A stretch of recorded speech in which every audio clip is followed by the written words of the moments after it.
दर्शकों बहुत बहुत प्रणाम और बहुत बहुत शुभकामनाएं, बहुत बहुत बधाइयां कृष्ण जन्माष्टमी की।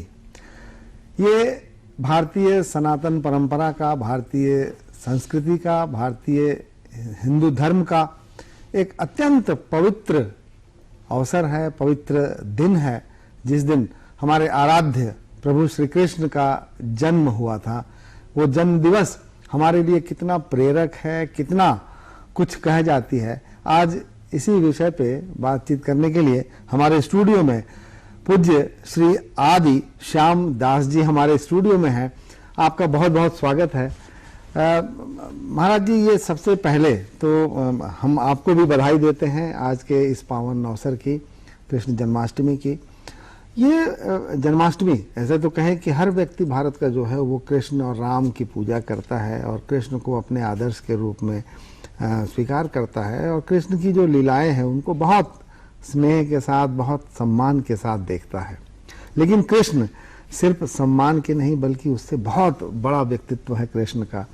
वो मार्ग भी दिखाते हैं, वो शिक्षक भी हैं, वो बाल लीलाएं करते हैं तो बच्चों के आदर्श हैं, माताओं के आदर्श हैं, युद्ध में एक सेनापति के आदर्श के रूप में आते हैं सामने, और जीवन जीने की जो कलाएं हैं वो सब कुछ वो बता जाते हैं। ऐसे में कृष्ण का जो आदर्श हमारे लिए है हम उस पर चर्चा करना चाहेंगे। लेकिन सबसे पहले तो हम पहला प्रश्न आपसे यही जानना चाहेंगे कि कृष्ण का जन्म कब हुआ और किन परिस्थितियों में हुआ। थोड़ा इसमें कुछ आध्यात्मिक दृष्टि से कुछ प्रकाश डालें। तो श्रीमद् भगवद गीता में भगवान बताते हैं 4 अध्याय के 7वें श्लोक में, यदा यदा हि धर्मस्य ग्लानिर्भवति भारत अभ्युत्थानम् अधर्मस्य तदात्मानं सृजाम्यहम्। जब जब धर्म की ग्लानि होती है और अधर्म बढ़ता है तब तक अपने आध्यात्मिक जगत से इस भौतिक धरती पे भगवान अवतरित होते हैं। तो शास्त्रों के अनुसार ब्रह्मा जी के एक दिन में एक बार भगवान का अवतरण होता है। रोहिणी नक्षत्र में अष्टमी तिथि में तो भगवान का जो जन्म हुआ है, भगवान का जन्म बहुत विशेष परिस्थितियों में, जितने भी अवतार हैं उसमें हम देखते हैं कि जो कृष्ण का जन्म है जी, वो श्री कृष्ण का जन्म जेल में हुआ। हाँ। और उससे पहले उनके जो माता पिता हैं उनको इतना कष्ट हुआ जी। तो हमको जन्माष्टमी का उपहार देने के लिए वसुदेव और देवकी ने कितनी निस्वार्थ सेवा की है। वो निस्वार्थ सेवा का ये सूचक है जन्माष्टमी जी, कि कृष्ण का अवतरण वहीं होगा जहां वसुदेव और देवकी जैसा भाव होगा। क्या बात है।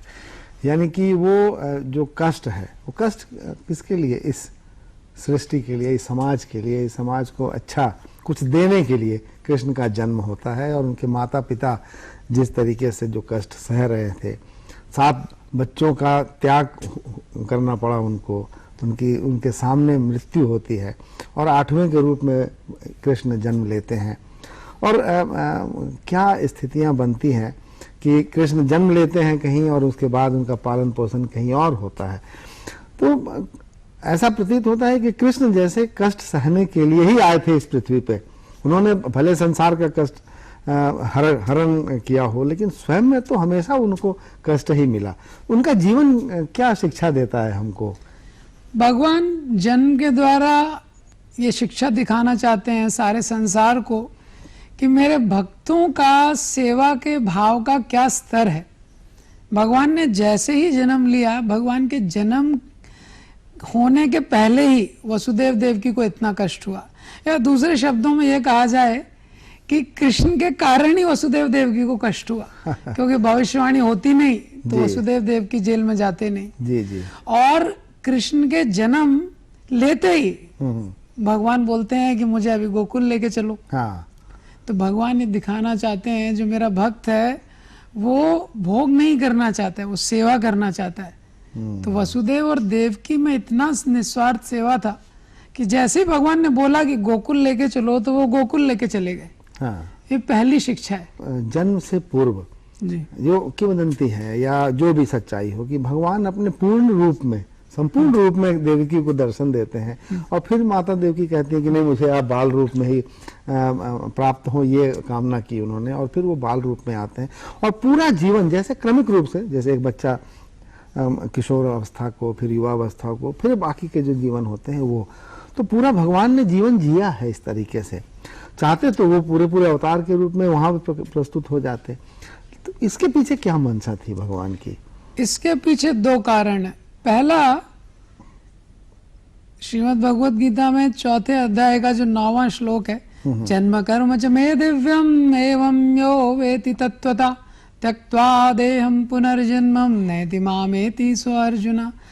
भगवान का जन्म और कर्म दिव्य, इसलिए भगवान पहले वसुदेव के मन में आते हैं, वसुदेव के मन से देवकी के मन में आते हैं, फिर देवकी के गर्भ में आते हैं और फिर वहां से प्रकट होते हैं जी। ये तो भगवान पहला चीज बताना चाहते हैं सारे संसार को।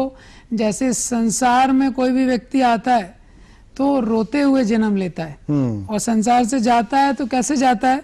रोते हुए ही जाता है, और बीच में भी रोता रहता है जी जी। लेकिन भगवान का जन्म दिव्य है, और भगवान जब संसार को छोड़ते हैं तो वो दिव्य है, और जब वो संसार में रहते हैं तो भगवान ऐसी लीलाएं करते हैं, जैसा कि आपने बोला, जिन लीलाओं का आगे आने वाले लाखों लाखों साल तक भक्त लोग जिस पे चिंतन कर सकें जी। और भगवान के जन्म का कई कारण श्रीमद् भागवतम के पहले स्कंद के 8वें अध्याय में चर्चा की गई है, लेकिन जो मुख्य कारण है, शुण्वन्ति गायन्ति गृणन्ति अभीक्षणसा स्मरन्ति नन्दन्ति तवे हितं जना ताएव पश्यन्ति अचिरेण तावकं भव प्रवाह परमं पदाम्बुजम्।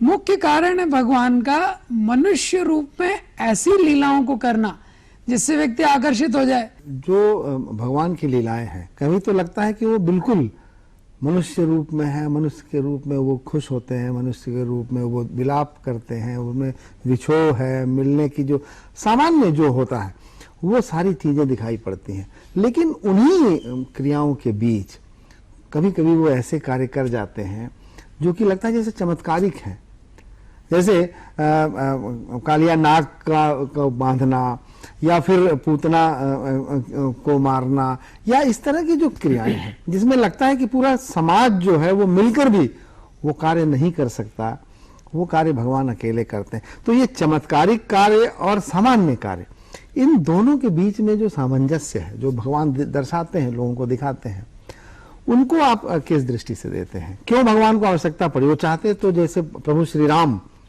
पूर्ण रूप में मनुष्य रूप में वो सारे कार्य करते हैं, उन्होंने कहीं चमत्कार नहीं दिखाए।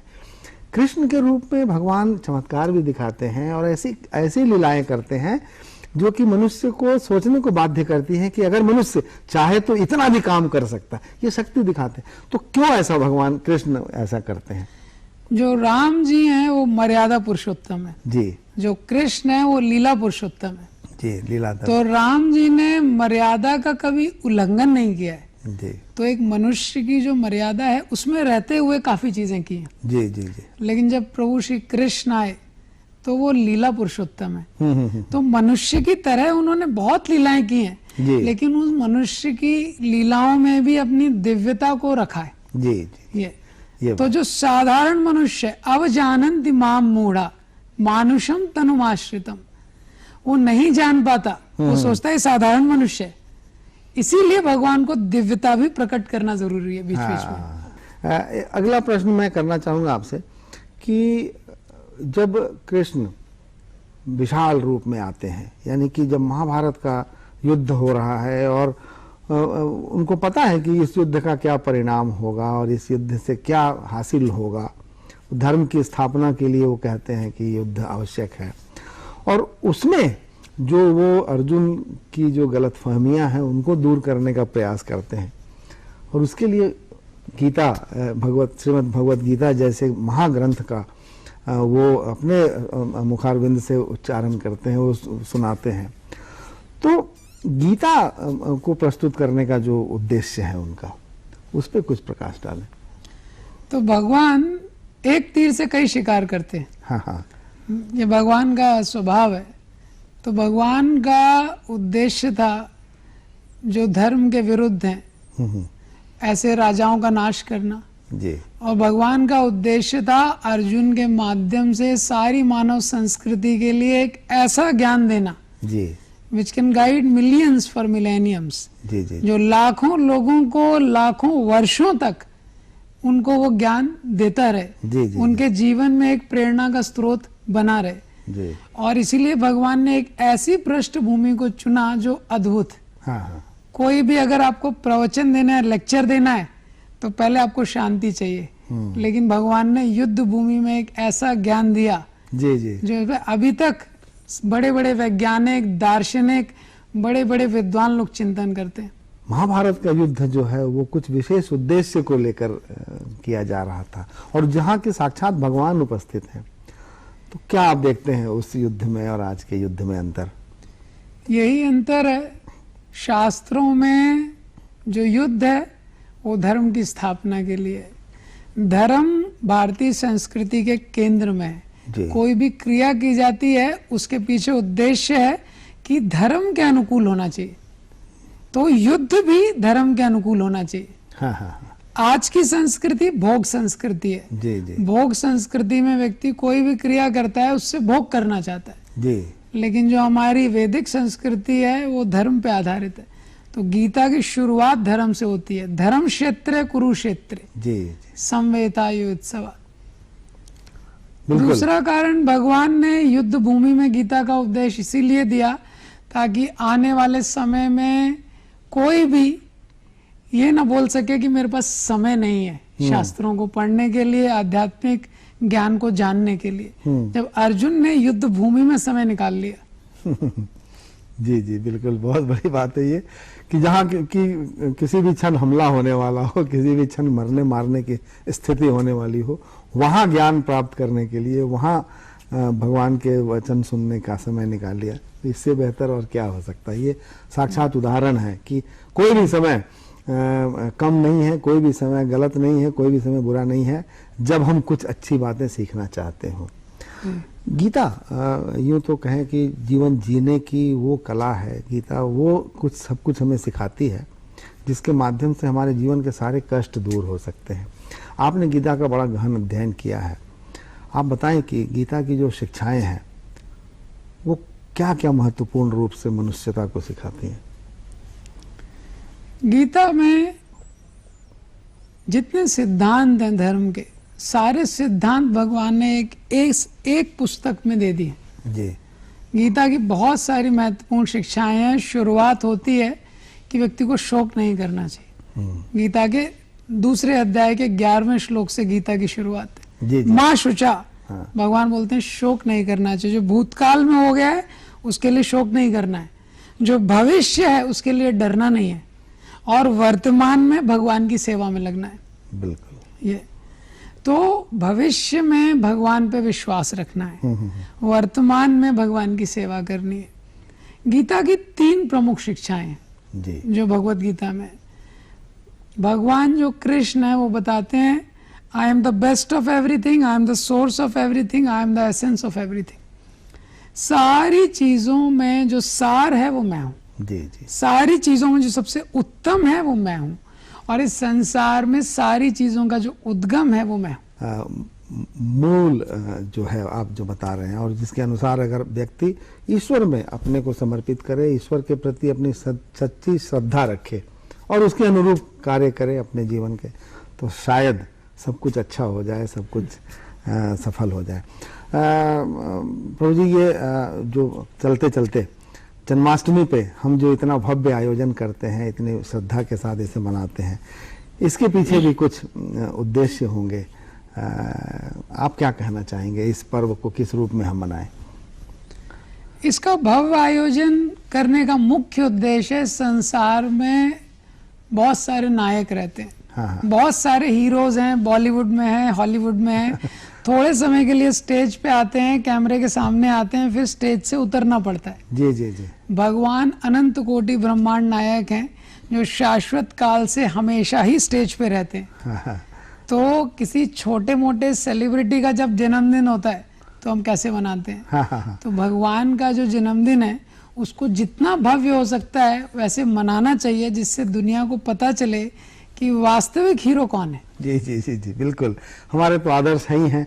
हम पूरे भारतवर्ष की जो परंपरा है उसमें श्री कृष्ण हमारे आदर्श हैं और उनका जन्म तो भव्य से भव्यतम बनना ही चाहिए। तो हम पुनः आप सभी दर्शकों को श्री कृष्ण जन्माष्टमी की बहुत बहुत बधाइयाँ देते हैं, बहुत शुभकामनाएं देते हैं। और प्रभु श्री आदि श्याम दास जी, आप हमारे स्टूडियो आए और जन्माष्टमी पर इतने अच्छे आपने अपने विचार व्यक्त किए, आपका बहुत बहुत धन्यवाद। बहुत बहुत धन्यवाद।